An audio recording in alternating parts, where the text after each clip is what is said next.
Iran, Israel, and the U.S. are exchanging more military strikes after the killing of Iran's supreme leader. We'll be taking you through the latest developments in the Middle East.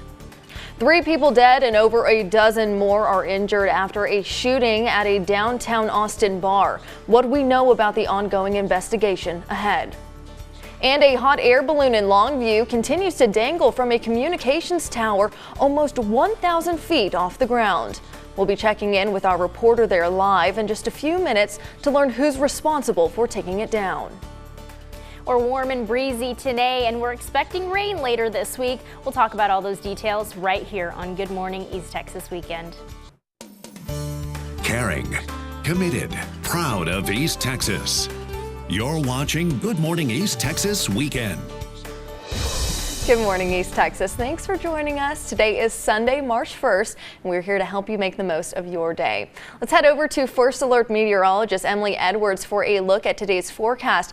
Emily, it was kind of chilly when I walked out of the door this morning. Yeah, it was a little cooler this morning. You know, most of us were in the 50s, but that's not going to be the case for the rest of the day, as I'm sure you can guess. We're going to be quite warm again later this afternoon. Temperatures right now in the 50s and a few 60s out there as well. 61 in Athens, 63 in Palestine this morning, 59 in Tyler, 57 in Longview, 61 in Nacogdoches and Lufkin. A little bit cooler closer to the state line there, 53 in Marshall, 55 in Center. And we're also seeing a bit of patchy fog across some areas this morning, mainly further to the east near that state line and further down to the south in some of our far southern deep East Texas counties, seeing a bit of that reduced visibility. So if you are going to be out on the roadways this morning, just use a little extra caution. Give yourself maybe a little bit of extra time to get to your destination. A quick look at our pet project forecast for the day. We've got our sweet friend Walter. How cute. Now we're seeing quite a bit of cloud cover this morning, but into your Sunday afternoon we'll actually see quite a bit of clearing with skies turning mostly sunny later today. As I mentioned, it's going to be warm. Temperatures are going to be in the 80s, and it's going to be pretty breezy out there as well. Wind gusts up to around 20 miles an hour for us later this afternoon, so you'll want to refrain, of course, from doing any of that burning, especially with all the burn bans that we've got. That's a good idea. Thanks so much, Emily. Breaking news overnight in Austin. 3 people are dead and at least 14 people are injured after a shooting at a bar in downtown Austin. It happened at Buford's, a popular beer garden in Austin's entertainment district. That's off of West 6th Street. Austin Police Chief Lisa Davis says their department got 911 calls just before 1:40 this morning. Officers and paramedics arrived in less than a minute after that call to treat those injured and confront the gunman. We're faced with the individual with the gun, and 3 of our officers returned fire, killing the suspect. Right now, the identity of the suspect and victims have not been released. 3 people were found dead at the scene. 3 of the 14 people that are injured are in critical condition. This is an actively developing situation, and we will keep you updated. We're learning more details this morning about the U.S. and Israel strikes against Iran. It's now been more than 24 hours since those attacks first began, and they're still ongoing. Iran is striking back, targeting U.S. bases in the region. During the first attacks, Iran's supreme leader died, leaving the future of the Islamic Republic uncertain. Now, President Trump is warning Iran not to escalate their attacks. ABC's Allison Kosick has the latest. It's the announcement sending shockwaves around the world. Iran's supreme leader is dead. The 86-year-old killed in a massive coordinated U.S. and Israeli attack on Iran. President Trump posting on social media, "This is not only justice for the people of Iran, but for all great Americans and those people from many countries throughout the world that have been killed or mutilated by Khamenei and his gang of bloodthirsty thugs." Satellite imagery showing extensive damage to the Supreme Leader's compound. Buildings leveled. Video posted online showing celebrations in Iran after news he'd been killed. Iranian video showing mourners lining up for his funeral. Sources telling ABC News the joint U.S.-Israeli strike was meticulously planned for months. The brazen daylight assault dubbed Operation Epic Fury. Trump laying out his case. Our objective is to defend the American people by eliminating imminent threats from the Iranian regime a vicious group of very hard, terrible people. The operation involving U.S. and Israeli fighter jets as Navy warships fired Tomahawk cruise missiles. At least 9 cities in Iran were targeted, including facilities of Iran's Revolutionary Guard. The president saying several of Iran's top leaders were also killed. Iran swiftly retaliated. Israeli air defense intercepting a barrage of Iranian missiles over Tel Aviv, some still breaking through. U.S. officials say the operation could last for days, and the president acknowledging that there may be American casualties. Allison Cossack, ABC News, New York. Overnight strikes have continued to escalate as Iran's counter-attacks widen after the killing of their leader. Strikes are continuing in Iran's capital city, Tehran. Iran is counterattacking at Israel and U.S. sites in Bahrain, Kuwait, and Qatar. In Israel, at least 1 death and 120 injuries have been reported by authorities. Right now, it's unclear if there are any U.S. casualties and what those numbers may be. And Iran's state media reports that at least 115 people were killed when a girls' school was struck by U.S. and Israel strikes, with dozens more wounded. That information came from the region's local governor telling Iranian state TV. U.S. Central Command spokesperson Captain Tim Hawkins said he was aware of those reports and that officials were looking into them. Meanwhile, in Pakistan, at least 9 people were killed after clashes between police and hundreds of protesters. It happened at a U.S. consulate in the Pakistani port city of Karachi. Police there say protesters have now been dispersed. Karachi is the largest city in Pakistan, with other protests being planned in cities across the country. Protests against the U.S. strikes on Iran have sparked in some American cities. What do we want?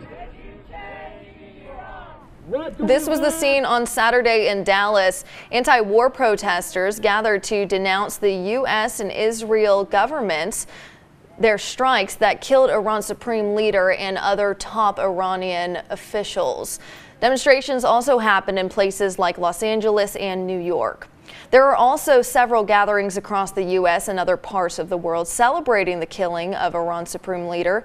Gatherings happened in California, Washington, D.C., the U.K., Iran, and more.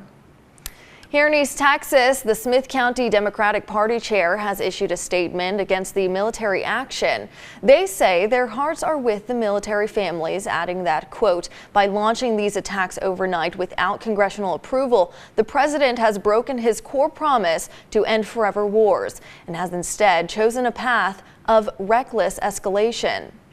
East Texas lawmakers are also reacting to the U.S. strikes on Iran. Representative Nathaniel Moran is in support of the military actions. He says that coordinating with Israel and other countries is important to, quote, confront the Iranian regime's escalating aggression and continued pursuit of nuclear capability. And they aren't the only lawmakers chiming in. You can scan the QR code on your screen to read more, or go to our website and click on the big red box. Happening now, a hot air balloon is stuck near the top of a telecommunications tower in Longview after the balloon crashed into the tower yesterday morning. It's all happening near 1844 and Gilmore Road. While the passengers have been rescued, crews are still working to remove the balloon and its basket from the tower. Gmet Weekend's Andrew Culver is at that tower now to give us a first-hand look at the hot air balloon and what's in store for crews. Andrew, what's the scene out there? Yes, right here, right now, I am in Gregg County. Right next to East Mountain. I can see the sign. Here, take a look behind me here. This is the base of the tower. Now, we wish we could pan up right now, but there are some clouds kind of covering that hot air balloon that is right now. But speaking here this morning, I got the chance to speak with the Longview Fire Marshal, Marcus Delaney, and to which he was saying that they are not going to be involved with taking down this hot air balloon. But instead, who I've seen some trailers pulling into a dirt path, and speaking with them for just a hot second, they were telling me they are Wilson Broadcasting and they are being charged with trying to take this thing down. They had some equipment, some machinery, and they were setting up. There was about 2 trailers, a trailer and a truck that have showed up, to which they said, as far as a timeline goes, basically they are going to be setting up all day, and it could take all day to get this thing down, and it could even go into tomorrow as well. And of course, we'll continue to update you as the situation progresses. This is Andrew Culver reporting in Gregg County for Good Morning East Texas. All right, Andrew, we'll check back in with you soon. Thank you so much. The rescue of those 2 passengers in the hot air balloon took roughly 4 hours yesterday, with the tower being nearly 1,000 feet tall. First responders and the passengers had to be very careful. Gmet Weekend's Katie Parker was there during the weekend rescue and spoke with an onlooker. For over 5 hours, East Texas eyes were fixed upon that tower as 2 hot air balloonists were trapped 925 feet in the air. Around 8:13 Saturday morning, Longview Fire Department responded to a call near East Mountain. As we're driving by, I see everybody looking up, so we start looking up, and there's a hot air balloon stuck in the tower. And we were like, oh my gosh. Less than 40 minutes after the initial call, LFD began climbing the telecommunications tower. Kind of the Super Bowl of rope rescue. We talk about this one as being one of the logistical challenges because of the height. As firefighters climbed the 1,000-foot tower, a crowd began to gather, growing as time ticked on. You can see how busy that the parking lot is, that everybody really is just truly caring and concerned for the safety of these guys. We were on the way back down, and one of the other climbers that was up at the top with me let me know that his wife and kids and my wife and kids were down at the gas station watching. That was the first I was aware of that, so that's kind of special. Danny James joined the onlookers for similar reasons, but his reason to stay quickly changed. When I drove up here, I was just watching a rescue that I wasn't sure about, and then, once I knew it was my cousin, it definitely changed, my feeling of what was going on, He says he learned about the crash from a news alert, and a prayer chain text revealed his cousin, Rick James, was in the basket. So what do you think he's thinking while he's up there right now? He's scared to death, to be honest with you, but other than that, he's wanting to get down, I'm sure. And he did get down. Danny says Rick is at least in his 70s and successfully completed the 900-foot descent, along with his passenger, Meg Reynolds. The pair was one of 10 balloons flying to a birthday celebration, the first flight of 2026 for many. They were both taken to the hospital by ambulance as a precaution. For Good Morning East Texas Weekend, I'm Katie Parker. We're glad they're okay. At least 7 other agencies responded to help in the rescue. One East Texas student is dead and another is seriously injured after a car crash that took place over the weekend. According to Trinity ISD, a high school student died with a middle school student being life-flighted for medical care. Right now, the identities of those 2 students have not been released. The school district said they are working to provide support to both students and staff on Monday. They will share details on that support once plans are finalized. We're keeping your pets safe this morning with a food recall. You may need to check your cabinets before feeding your cat. Go Raw is expanding its recall of its Quest cat food chicken recipe frozen products because they may contain low levels of thiamine, which is essential for cats. The products have a best buy date of either May 17th, 2027 or June 16th, 2027. They were sold in 20 states, including Texas. According to the FDA, the company has also ordered all Quest products to be pulled from store shelves until the issue is addressed. If you have any of the affected products, you should stop feeding it to your cat and return it to the store for a full refund. Well, it's time to check back in with meteorologist Emily Edwards in the First Alert Weather Center. Emily, what do you have for us? Well, it's going to be quite warm out there later today and a lot breezier than what we saw yesterday. So you'll want to keep that in mind if you've got any outdoor plans for your Sunday. We'll talk more details on your First Alert forecast coming up. But first, a look outside this morning at our Roberts & Roberts neighborhood weather net site in Silver Springs. It's 59 degrees.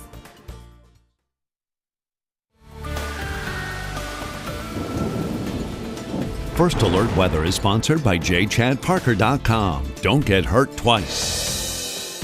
Well, we're waking up this Sunday morning to temperatures in the 50s and 60s out there. A little bit warmer across some of our western zones, and you'll notice a little bit cooler further to the east, closer to the state line. But as we head later and later into our Sunday, well, we're all going to be warm this afternoon. Now, we're starting off with quite a bit of cloud cover this morning, but through the afternoon, we'll actually see quite a bit of clearing with skies eventually turning mostly sunny. It's going to be another warm one for us. As I mentioned, temperatures climb into the lower 80s for us today, and you'll probably notice a bit of a breeze at times out of the south. Wind gusts up to 15 to 20 miles an hour for us later today. That's once again leading to that elevated fire threat. And bear in mind all the burn bans we have in place. You'll want to refrain from doing any of that burning today. Now, those breezy south winds, they kind of stick with us throughout the rest of the week, and that's going to help bring in a little bit more moisture to our East Texas area, helping with the rain that we're expecting later this week. Now, the work week starts off pretty quiet. We'll stay warm and mostly dry into the start of this week. It's not until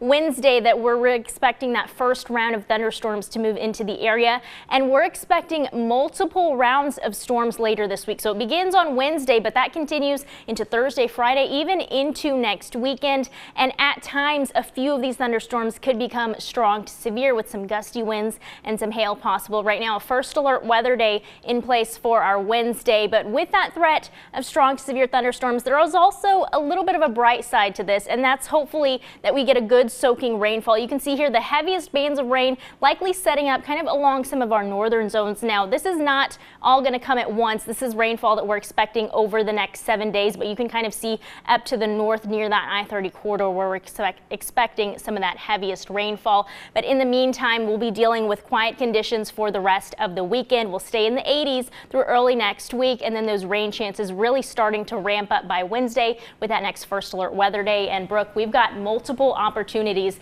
to see thunderstorms by the mid to late part of this week, so you'll want to have the umbrellas handy. Got it. It looks like we're getting a little bit of everything from here on out. Yeah, exactly. Thanks so much, Emily. Now to a growing scam across the country. People are losing their life savings after trying to secure their future by purchasing gold. Now jewelry stores in several states have been raided as authorities crack down. Reporter Hannah Batab brings us the story. It's the alleged multi-state fraud scheme involving more than $150 million in gold. This is an epidemic. These photos show some of the $100 million in gold and cash from just two stores, one near Orlando, Florida, the other in Atlanta. Authorities say another $50 million was seized at a store in Texas last month. The three locations were allegedly central to a network of fraudsters that laundered stolen gold, melted it down, made it into jewelry, then sold it or smuggled it out of the country. We just had a report of a person in Indiana yesterday losing $1.2 million in cash. Authorities say the fraudsters would contact victims, often seniors, via email or text. Then, posing as law enforcement, they would convince the victims that they were in legal trouble or that their bank account had been hacked. Victims were then told to withdraw their savings, purchase gold bars, and hand them over to couriers for safekeeping. It goes to these jewelry stores where it's smelted down and made into bangles, for example, and then a person can just simply put those on, get on an airplane, and leave the country. At least 200 victims have now been identified. Some lost more than $1 million each. This is a very sophisticated, smart group of criminals. This is happening in many jurisdictions across the United States. So far, nearly 24 suspects have been arrested in this case. Remembering the past and reconnecting to make a better future. That was the goal of an event. We'll tell you how family photographs are being used to honor Black history here in East Texas next. And if you're looking for something fun to do today, we've got a few ideas in store for you. We'll share that and more when we come back.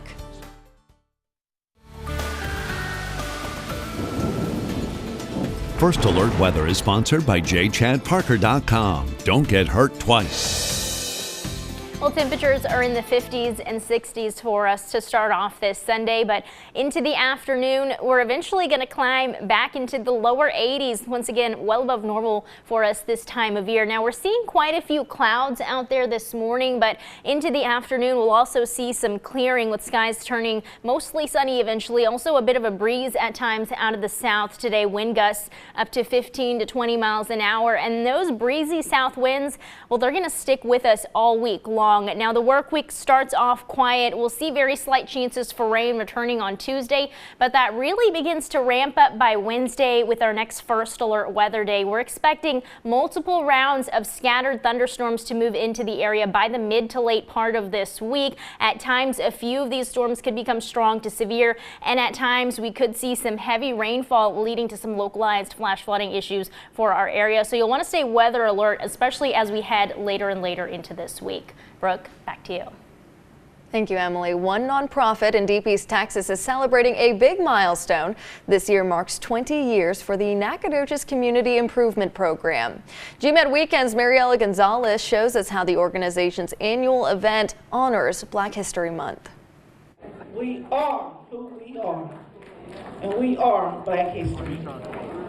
Nearly 100 people gathered inside McMichael Middle School, hosted by the CIP. Its mission is addressing the needs and conditions of the community.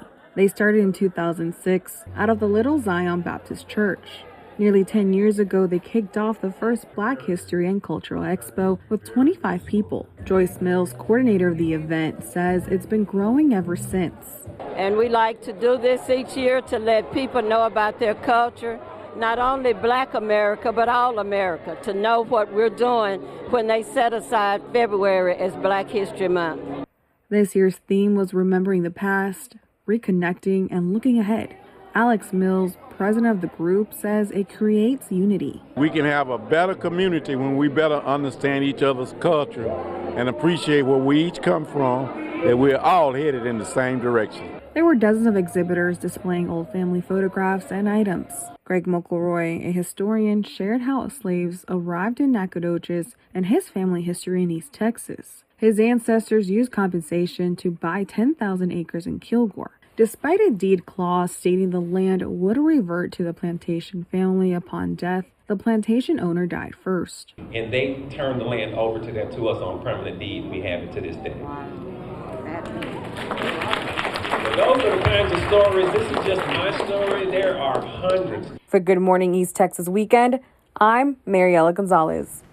And to learn more about the Community Improvement Project in Nacogdoches, you can head to our websites at kltv.com or ktre.com and click on the big red box.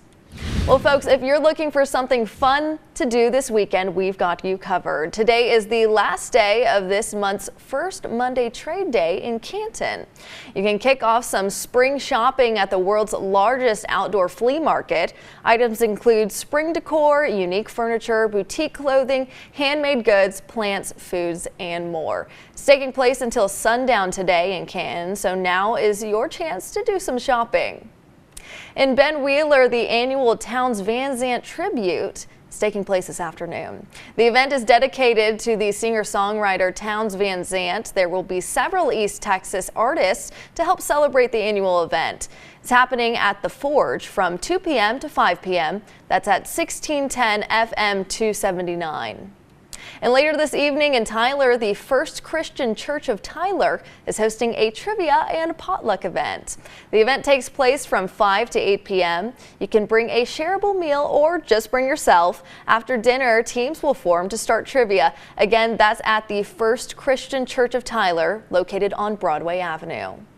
Also today, the Palo Pinto Mountain State Park is now opening its gates to visitors with reservations for a soft opening. The park covers more than 4,800 acres between Fort Worth and Abilene. The park will feature more than 16 miles of trails and the 90-acre Tucker Lake for fishing, swimming, and kayaking. A grand opening is set for this spring. It will be the first time in 25 years that Texas is opening a new state park. Coming up in sports, SFA basketball swept the HCU Huskies in their final Saturday doubleheader of the season. Our Ryan Smith has the recap from the Jacks and Huskies in just a few minutes. East Texas Sports, sponsored by East Texas Professional Credit Union. Well, good morning, East Texas. I'm Ryan Smith, and welcome into sports. There's just one game left for the Lumber and Lady Jacks after yesterday's doubleheader down in Houston. We'll start in the fourth for the Lady Jacks and Huskies. This one not particularly close. SFA up by 28, and they'll tack on to it. Hermione Dominguez with the 3-0 but net. Huskies, though, not giving up yet on home court. Martina Chesick with the 3, but then Lydia could just answering right back with the 3 of her own. Same spot that Dominguez drilled hers at, and the Lady Jacks are well alive for that 2 seed, taking down HCU 71-47. And staying in Houston, the Lumberjacks looking to bounce back after a loss on Monday. And off to the races they go. Latif Patrick with the bully ball, too, to get the scoring started. And then it's Gerald Colonel in transition, fading away from the basket. Jacks would start on a 7-0 run and dominate the first half. Patrick from beyond the arc late in the first. SFA led 42-16 at the halfway point and a roll the Huskies out of their own building 77-56. And it all comes down to these final games coming up on Monday. But that's all from sports for this morning. Make it a great one. Thank you, Ryan. Happening now, a hot air balloon is stuck near the top of a telecommunications tower in Longview after the balloon crashed into the tower yesterday morning. It's all happening near 1844 and Gilmer Road. While the passengers have been rescued, crews are still working to remove the balloon and its basket from the tower. Gmet Weekends' Andrew Culver is at that tower now to give us a first-hand look at the hot air balloon and what's in store for crews. Andrew, what's the update? Thank you, Brooke. Yes, I am here right next to the tire on the intersection of 1844 and State Highway 300. Here today, as far as seeing crews and whatnot come up to the site, it's been relatively slow as far as it's gone this morning. However, if you haven't, if you'd stayed with us, you know that basically 2 cars, 2 trucks, Wilson Broadcasting, and they told me at least that they will be working on the tower. They had machinery and equipment, and they are working to get that balloon up and off. As far as the timeline for this goes, they said they're going to be setting things up over the course of the day. Hopefully by later in the day they can start going into it, but they may even be going into tomorrow as far as how long this is going to take. Now, they are the ones that are going to be doing this. The Longview Fire Department helped out with the rescue yesterday. They will not be, as far as the fire marshal told me, they will not be working on getting that balloon off of it. But of course, we'll make sure to keep you updated. I'm reporting in Gregg County. This is Andrew Culver for Good Morning East Texas. All right, Andrew, thank you so much for those updates. A group of young students are capping off Black History Month with a performance that celebrates their history. How the first-time actors are learning new passions in the process. Well, we're warm and breezy today, but we're tracking rain later this week. We'll talk about all those details coming up, but first, another look outside this morning at our Roberts & Roberts neighborhood weather net site in Lufkin. It's 63 degrees.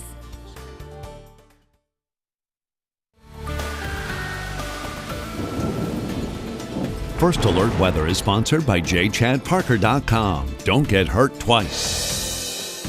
Well, skies are looking a little gray for us this Sunday morning. Here's the view looking out from the Plaza Tower camera in Tyler. You can see those kind of overcast skies, but later into the afternoon, we'll see that cloud cover begin to scatter out, and we'll eventually see some peaks of sunshine this afternoon. Now, temperatures are still sitting in the 50s and 60s for us. A little bit warmer to the west, a little bit cooler further to the east, closer to the state line. We've got temperatures in the mid to upper 50s there. 61 right now in Tyler, 57 in Longview. It's 55 in Center, 63 degrees this morning in Crockett. And through the rest of our Sunday, temperatures are going to climb right back into the 80s, just like we've seen these past few days. We'll eventually see some sunshine, high temperatures topping off in the lower 80s for us, right around 81, 82 degrees for most of the area. And those south winds will be breezy at times this afternoon. Wind gusts up to 15 to 20 miles an hour, and those breezy winds are going to stick with us, well, all week long. We're going to see a pretty quiet start to the work week. Mostly dry. It's not until Wednesday that we're expecting that first round of thunderstorms to move in. A first alert weather day has been issued for our Wednesdays. A few of them could become strong to severe, but we're expecting multiple rounds of rainfall through the end of this week. So that continues into Thursday, Friday, even into next weekend. We've got multiple opportunities to see these scattered thunderstorms move into the area. As I mentioned, there is that threat for a few strong to severe thunderstorms. You can see here kind of the northwestern half of our area under that slight risk for a few of those strong to severe thunderstorms. And we're also expecting some heavy rainfall, especially with those multiple rounds of rainfall moving into the area, which may be beneficial for us considering the drought that we're still dealing with. But otherwise, a quiet end to the weekend, a quiet start to the work week as well. That slight chance for rain returning on Tuesday. You'll notice we stay warm through much of this week. Those rain chances really begin to ramp up by Wednesday, and that'll continue on and off through the second half of this week. Brooke, back to you. Emily, thank you. A group of Chicago students from pre-K to 8th grade closed out Black History Month in a special way. They staged and performed a show called Heroes of the Harlem Renaissance. Reporter Noelle Brennan has more on what drives them to perform. Ready, here we go. And a 5, 6, 7, 8, go 1, 2, good. 3, Jumping jacks take care of most last-minute jitters. Remember, nerves is okay, all right? But Miss Cooper gets rid of the rest. Miss Cooper is amazing, and I want you to show everything that you have been learning, okay? Diane Cooper is the calming voice and creative mind. Let's go right here. At Mount Vernon Elementary School on the far south side. Be a little bit more urgent. She's directing students brand new to the stage. I love acting. Like 11-year-old Selena Burtz and 13-year-old Alvin Gant. I'm dancing, I'm acting, so yeah, y'all will see me. They're stars of a show celebrating Black history. The doors are opening, parents are starting to come in. We're super excited. A performance for the community called Heroes of the Harlem Renaissance. It's telling us the experience about the Harlem Renaissance and important people from it. I take on my life and take it on shame. Like Langston Hughes, like I never knew about it. So the little kids are going to be dancing and stuff.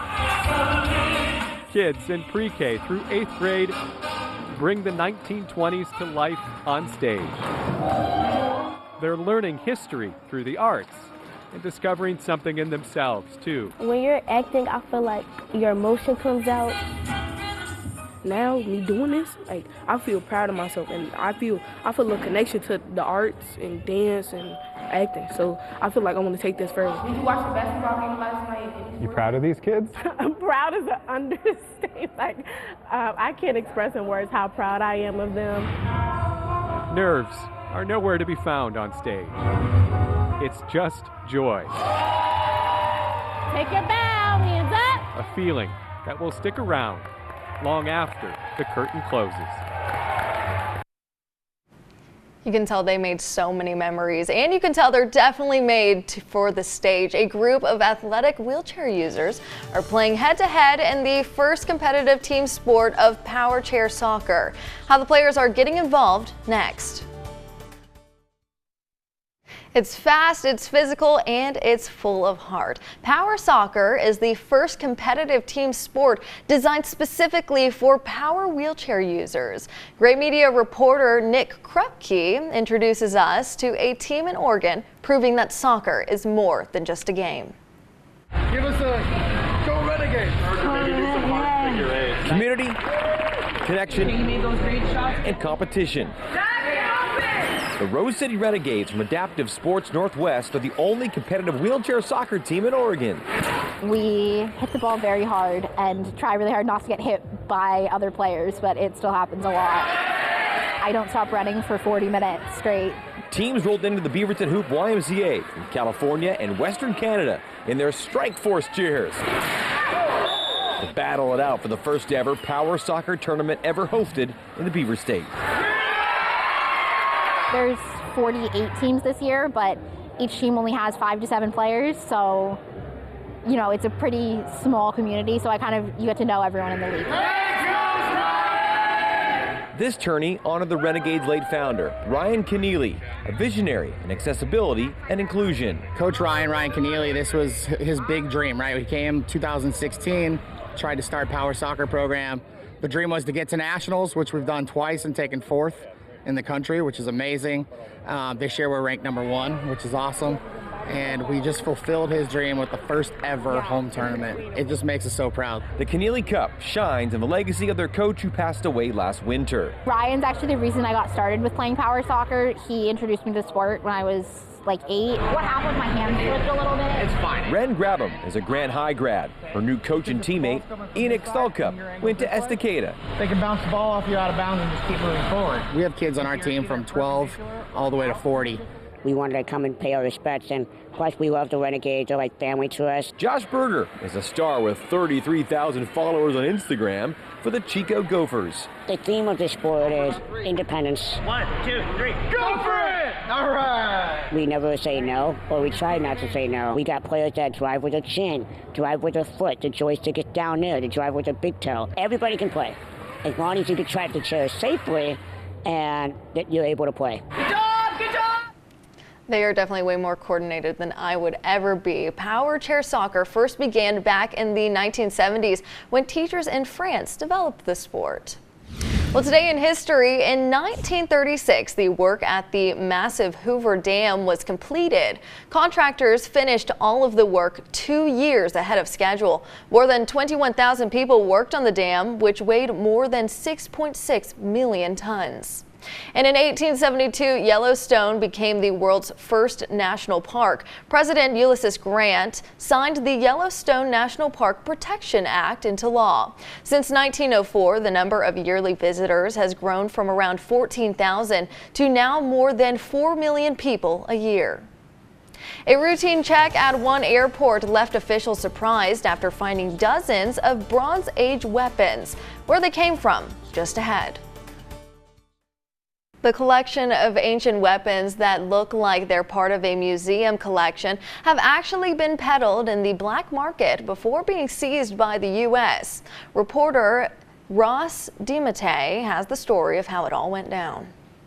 They look like something from a museum. 36 copper alloy short swords and 50 arrowheads dating back to the Bronze Age were recently seized by U.S. Customs and Border Protection officers in Philadelphia. Philadelphia is not a big transit route for illicit artifacts from the Middle East. Former FBI agent Robert Whitman spent 20 years investigating these kinds of cases. He suspects these weapons may have been purchased by a collector on the black market. The time period is very interesting to the collectors because it's the Bronze Age. So we're talking minimally 4,000 years ago. The shipment arrived here at Philadelphia International Airport from the United Arab Emirates back in October. It was labeled as metal decoration articles headed for Jacksonville, Florida. But when CBP officials x-rayed the package, they noticed sword-like objects. An archaeologist later authenticated the weapons as Bronze Age antiquities from what is now Iran. Investigators believe they may have been looted from burial sites. A lot of these pieces do come out of burial sites because what would happen is when people died, they would put their weapons in with them, their artifacts, their most important pieces. So oftentimes that's where the looters go. Whitman estimates the collection could have fetched $15,000 to $25,000 on the underground market, but legally he says they're worthless, and he expects they'll eventually be returned to Iran. The truth is there's no value because they're illegal. It's the fact that they're part of the cultural heritage of the regions where they're coming from. And, when you loot cultural heritage out of the ground and take it away, you destroy the history of those nations. I have no clue how he fit all of those in his suitcase. The U.S. has agreements with 30 countries to help return smuggled cultural property, but Iran isn't one of them. Officials say no charges are currently being pursued. Your Sunday devotional is next when Gmet Weekend returns. Stay with us. Joining us this morning for your Sunday devotional is Reverend Ginger Brandt of First Christian Church in Tyler. The other day, I used our new battery-powered leaf blower for the very first time. Small success, I know. It'd be no success at all if I were mechanically inclined, but I'm not. So I had to take the battery pack off twice and put it back on before that tool would work. Of course, that's the only advice I have for tools. It's what my dad said when we were kids. Never force anything. Take it apart step by step, but don't force it. I find that what's good advice for tools works pretty well for human emotions too. Whenever something is hard and heavy, it's so natural to want to skip ahead, just zoom right past the sad parts. But our emotions don't work when we jam them up. And hope doesn't come via shortcut. Instead, we got to feel what we feel step by step as we work on feeling something different. No forcing anything. If you'd like to hear more of these inspirational messages, we have them every Sunday right here on Gmet Weekend. Fashion students at Thomas Jefferson University took on a special project designing adaptive clothing for people with disabilities. In a diversity and design class, each student was paired with a client to create custom pieces from scratch for adjustable sleeves, for limb differences, to sensory hoodies with hidden pockets for fidgets. Students say the experience changed how they see fashion, making it more personal and purpose-driven. The designs are now on display at Hayward Hall on Jefferson's East Falls campus, and at the end of the exhibit, clients will get to take home their one-of-a-kind pieces. Well, let's get back over to First Alert meteorologist Emily Edwards for a final look at your weather. Emily, hopefully some of these clothes have some long sleeves, maybe some hoods for the rain. Yeah, you know, we will be needing the raincoats later this week. Not today, but later in the week. Today, we're just warm and breezy out there. Those clouds this morning, well, those are going to start to scatter out through the afternoon. We're going to be back into the 80s later today. Those south winds breezy with gusts up to around 15 to 20 miles an hour, and those breezy winds stick with us all week long. We stay pretty quiet through the start of the work week, but that next First Alert weather day is on Wednesday. Those rain chances really start to ramp up by the mid to late part of this week as we're expecting multiple rounds of thunderstorms to move into the area. Brooke, back to you. Well, don't forget, we'll be back with more news and weather tonight at 10. Until then, stay connected with our free KLTV and KTRA news and weather apps. Have a great Sunday. Get your news wherever you are. This week's Pet of the Week is Belle from Jacksonville. Submit your pet's photo on the Pet Project app today. If you missed any part of this newscast or would like to see it again, you can find it right now in your preferred connected TV device.